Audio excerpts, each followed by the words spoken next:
جناب شیخ طوسی رحمۃ اللہ علیہ ہیں، جن کا متوفہ 460 ہجری ہے، اور آپ کو معلوم ہے 329 ہجری میں امام زمانہ علیہ السلام کی غیبت ہوئی، اور اس کے بعد 460 میں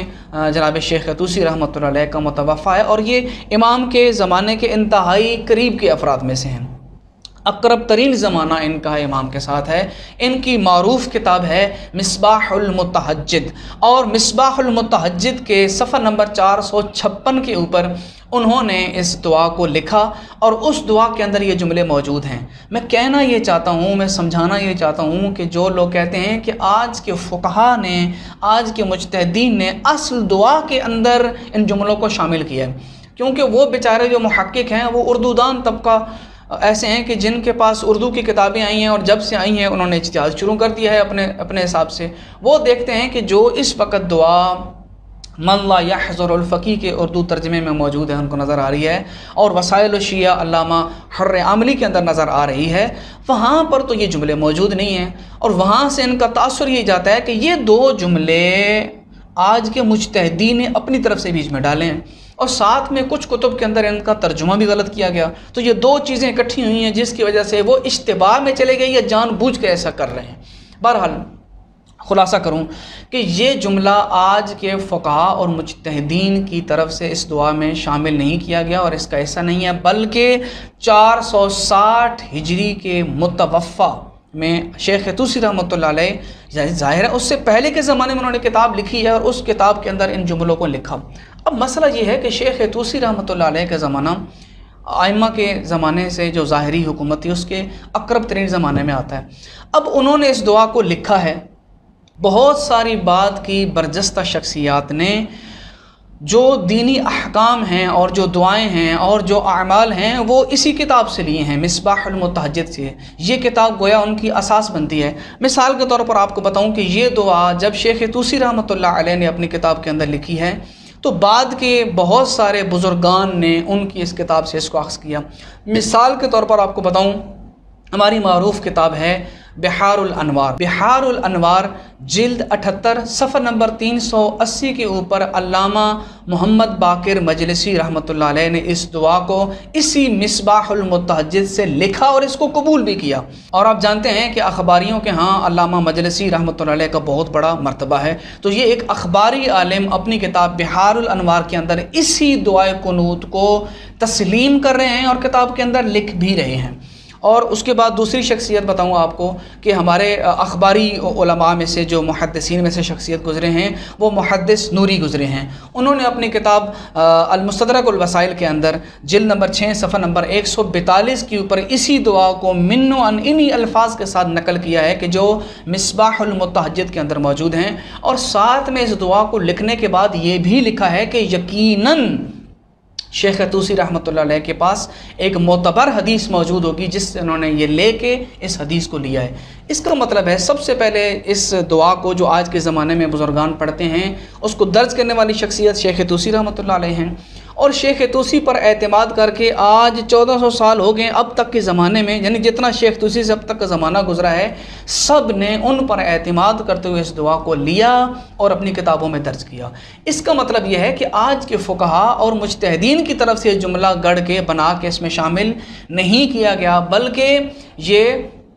قدیم زمانے سے ہماری معتبر ترین کتب کے اندر موجود تھا اور اسی طرح چلا آ رہا ہے، اور اسی معتبر متن کی وجہ سے اور اسی معتبر حدیث کی وجہ سے ہمارے فقہا نے اس کی اجازت دی اور اپنی کتابوں کے اندر اس کو درج کیا اور ہمارے علماء اس کو پڑھتے ہیں۔ اب اس سے اگلے مرحلے کی طرف آتے ہیں۔ یہ تو کلیئر ہو چکا کہ یہ آج کے فقہا اور مجتہدین کی طرف سے بنایا ہوا جملہ نہیں ہے، بلکہ یہ قدیم سے چلا آ رہا ہے۔ ساتھ میں ایک اور چیز ایڈ کر لیں، وہ یہ ہے کہ دیکھنا یہ ہے کہ یہ جملہ جس طرح ہمیں اس دعا میں ملتا ہے، کیا معصومین علیہ السلام نے کسی اور کو بعین ہی انہی الفاظ کے ساتھ تعلیم کیا ہے یا نہیں کیا؟ کیونکہ اگر تو ہم اس بات میں کامیاب ہو گئے کہ بعین ہی انہی الفاظ کے ساتھ کسی معصوم نے اپنے کسی صحابی کو یہ جملہ تعلیم کیا ہے تو بہت بڑا اعتراض ختم ہو جائے گا۔ وہ یہ کہ جو لوگ کہتے ہیں کہ یہ جملے، یہ فکرے معصومین کی تعلیمات کے خلاف ہیں اور مذہب شیعہ یا مکتب تشیع کے مسلمات کے خلاف ہیں، ان لوگوں کو جواب مل جائے گا۔ تو آئیے ہم اس کو ذرا دیکھتے ہیں۔ تو جب ہم اپنی احادیث کے ذخیرے کے اندر تلاش کرتے ہیں تو ہماری قدیم ترین کتب میں سے الکافی شیخ محمد ابن یعقوب ابن اسحاق کلینی رحمۃ اللہ علیہ کی کتاب ہمارے سامنے آتی ہے، اور وہ اپنی کتاب الکافی جلد نمبر 2 صفحہ نمبر 291 اور باب نمبر ہے 258 اور اس کی حدیث نمبر ہے 22۔ دراصل اس باب کا عنوان ہی یہی تھا کہ معصومین علیہ السلام نے جو تعلیمات ہمیں دی ہیں کہ صبح و شام کون کون سی دعائیں پڑھنی چاہیے، اور ان دعاؤں میں سے ایک دعا یہ بھی ہے جو حدیث نمبر 22 کے اندر درج ہے، اور امام جعفر صادق علیہ السلام نے اپنے ایک صحابی کو تعلیم دی، اور اس کے فقرے آپ کے سامنے اسکرین پہ شو ہو رہے ہیں، آپ اس کو دیکھیے گا۔ امام صادق علیہ السلام سے روایت ہے اور اپنے صحابی کو تعلیم دے رہے ہیں، اور اس کی آخری فقرے یہ ہیں، میں مختصر اس لیے کر رہا ہوں، آپ اس کو بعد میں مزید تفصیل سے پڑھ سکتے ہیں، آپ اس کو جان سکتے ہیں، کیونکہ میں ویڈیو کو مزید لمبا نہیں کرنا چاہتا ہوں۔ اس فقرے کی طرف آئیں جن پر آج کے کچھ جہلا اشکال کر رہے ہیں، میں ان سے مخاطب ہوں کہ خدا را اپنی زبانوں کو کنٹرول میں رکھا کریں، کیونکہ آپ کی جہالت کی وجہ سے آپ کیا کہہ رہے ہیں اور اس کا کیا نتیجہ نکل رہا ہوتا ہے یہ آپ کو پتہ نہیں ہوتا۔ اب دیکھیں آپ نے کتنا بڑا الزام لگا دیا فقہا کے اوپر، جبکہ یہ جملہ معصوم کا تعلیم کرتا تھا۔ صفحے کے اوپر دیکھیں، امام نے تعلیم کیا اور دعا کے اندر یہ جملے موجود ہیں، اللہم ادخلنی فی کل خیر ادخلت فیہ محمد وآل محمد واخرجنی من کل سوء اخرجت منہ محمد وآل محمد۔ میں کہتا ہوں بعین ہی انہی الفاظ کے ساتھ یہ دعا تو ہماری الکافی میں موجود ہے۔ اب اس حدیث کے بارے میں کیا کہیں گے؟ اور اس حدیث کو محدثین نے قبول بھی کیا ہے، تسلیم کیا۔ آپ مرآت العقول میں اگر آپ جا کے دیکھتے ہیں تو مرآت العقول میں علامہ محمد باقر مجلسی رحمۃ اللہ علیہ نے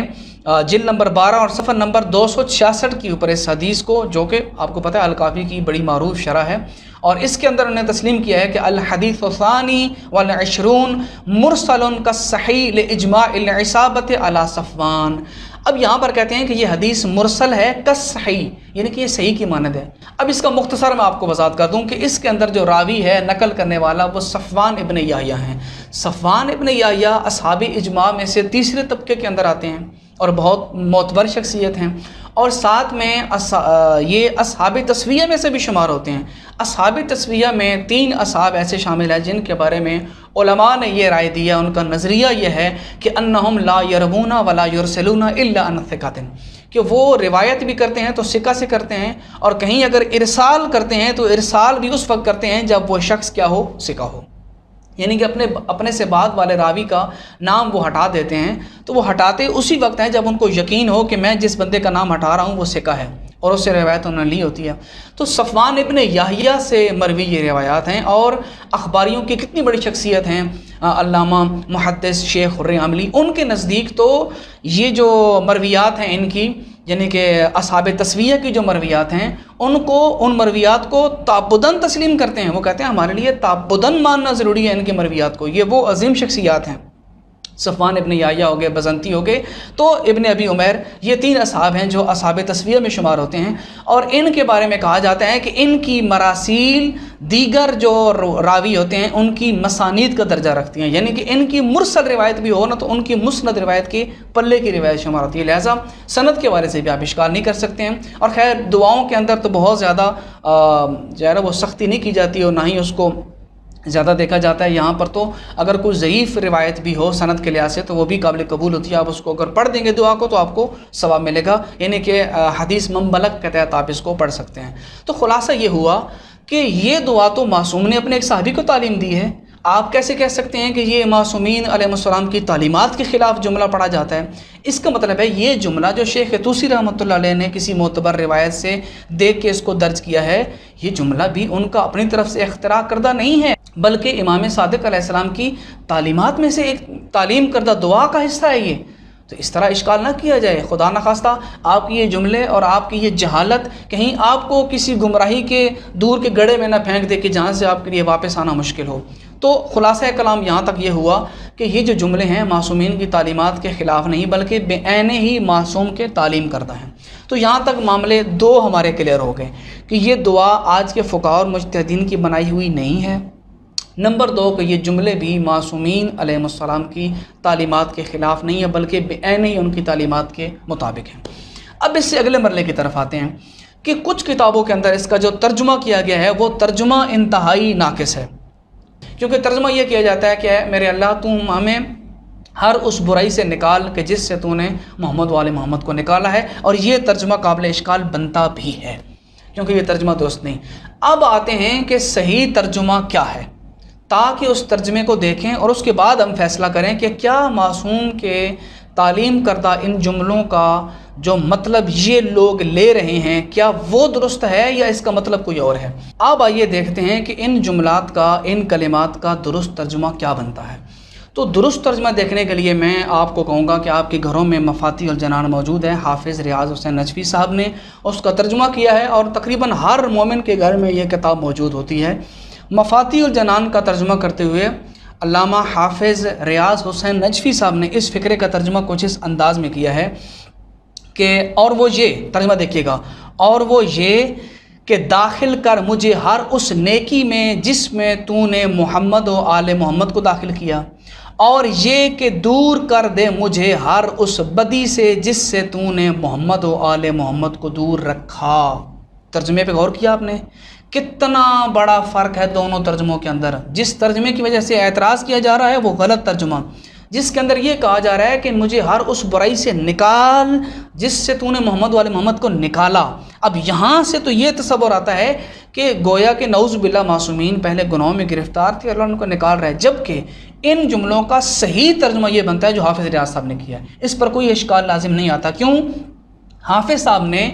ان مصادیق یعنی کہ محمد و آل محمد کی خصوصیات شخصیہ اور فردیہ ان کو سامنے رکھتے ہوئے اور نظریہ عصمت کو مد نظر رکھتے ہوئے جو اس کا درست ترجمہ بنتا تھا وہی کیا ہے، کیونکہ جو بھی مترجم ہوتا ہے اس کو یہ بات اپنے ذہن میں رکھنی چاہیے کہ جب وہ ترجمہ کر رہا ہے تو ہر مقام پر ہر لفظ کے اس کے لغوی معنی کے مطابق بعین ہی ترجمہ نہیں کیا جاتا۔ بہت سارے مقام ایسے ہمیں ملتے ہیں کہ جہاں پر ہم معنی مطابقی کے مطابق ترجمہ کریں تو وہ واقعاً مسلمات کے خلاف ہو جاتا ہے، جس طرح کہ قرآن مجید کے اندر ہے۔ اگر آپ یدیہ کا ترجمہ ہاتھ کریں گے تو وہ یقیناً لوگوں کو اشتباہ کا سبب بنے گا، لیکن ید کا جو قرآن کے اندر اللہ کے لیے استعمال ہو تو وہی ترجمہ کریں جو معصوم نے کیا ہے، یعنی کہ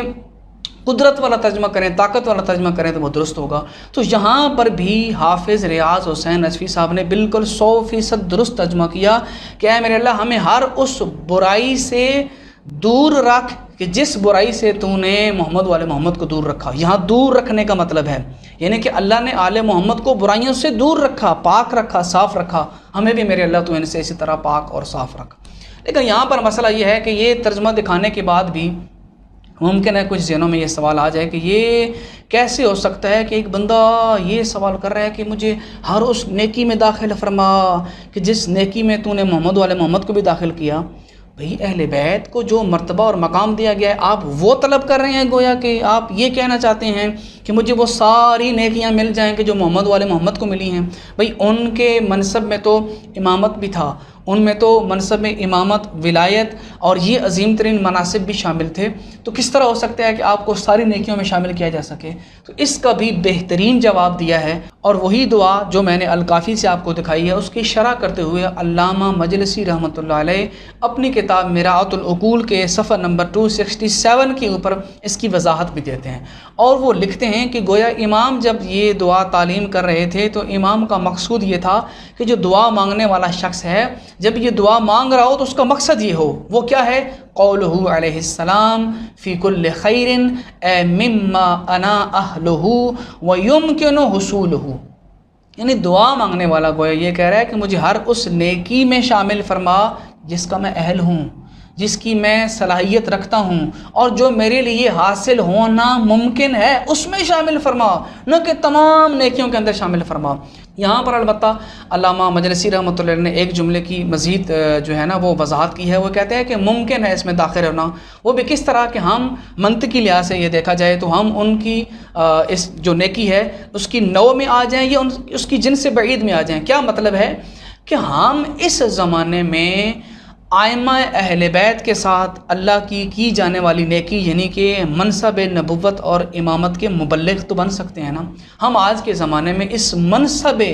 الہی کے جو اہل بیت کے پاس موجود تھا ہم اس کے مبلغ بن سکتے ہیں، ہم دنیا والوں کو بتا سکتے ہیں کہ ہمارے آئمہ وہ تھے کہ جن پر اللہ کا انعام تھا، اللہ نے ان کو امامت کا منصب عطا کیا، تو اس میں کون سی بعید بات ہے؟ اور اگر آپ دیکھیں تو اس طرح کی بہت ساری دعائیں ہمیں ملتی ہیں، اور ان دعاؤں کے اندر بھی اس قسم کے جملے خود معصومین علیہ السلام نے تعلیم دی ہیں۔ مثال کے طور پر، ویسے بات لمبی ہو جائے گی، صرف آخری بات اور یہاں پر میں بات تمام کر رہا ہوں۔ آپ دیکھیں اسی کی مثل ہمیں دعائیں اور بھی ہیں کہ جو معصومین علیہ السلام نے ہمیں تعلیم دی ہیں۔ مثال کے طور پر اگر آپ جائیں تو یہی جو آپ کے سامنے میں نے آغاز میں بیان کیا، مصباح المتہجد کے اندر شیخ طوسی رحمۃ اللہ علیہ نے جہاں پر عاشورہ کے اعمال کو درج کر رہے تھے اور زیارت عاشورہ کو وہاں پر انہوں نے لکھا تھا، اور زیارت عاشورہ کو جہاں نقل کیا ہے وہاں پر ایک دعا بھی انہوں نے لکھی ہے جو معصومین علیہ السلام نے تعلیم دی، اور اس دعا کے جملے یہ ہیں: اللہم اجعل محیایا محیا محمد و آل محمد و مماتی مماتا محمد و آل محمد، کہ اے میرے اللہ تو میرے لیے ویسی زندگی قرار دے جیسی تو نے محمد و آل محمد کے لیے قرار دی، اور میرے اللہ تو میرے لیے بھی ویسی ہی شہادت قرار دے کہ جس طرح تو نے محمد و آل محمد کو کے لیے شہادت قرار دی، یا ان کا انتقال، یعنی کہ میرا انتقال بھی ویسا ہی ہو کہ جیسا تو نے محمد و آل محمد کا انتقال کیا، ان کو عظیم ترین درجہ شہادت نصیب کیا۔ اب یہاں پر بھی تو سوال اٹھ سکتا ہے نا کہ کیا مجھ جیسے گناہ گار کی زندگی، گویا کہ میں یہ کہہ رہا ہوں کہ میرے اللہ میری زندگی ویسی بنا دے جیسے علی کی زندگی تھی،